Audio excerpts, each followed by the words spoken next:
Bona thine sifunze kabuhlungu from primary to high school sifunze shaywa thine kuthiwe akushiwo ukuthi ukuthi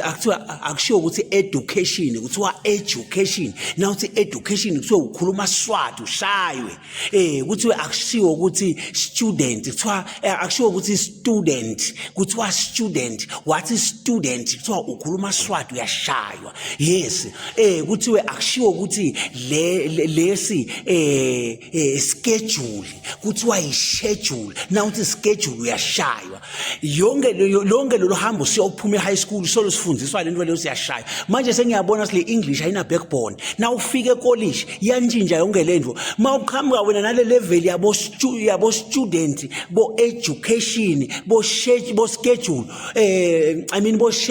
ufike bese uyahlazeka nje ngoba akushekho lokho thina sethi yaguquka sekubuyela back sekuthiwa yi-education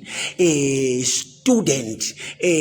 schedule uma ngalose besishayelani kanzi le high school ushaywe lo kuthiwe upronounce kabi akusi pronunciation leyo wrong akushiwo ukuthi student akushiwo ukuthi student kuthiwa student akusiwo ukuthi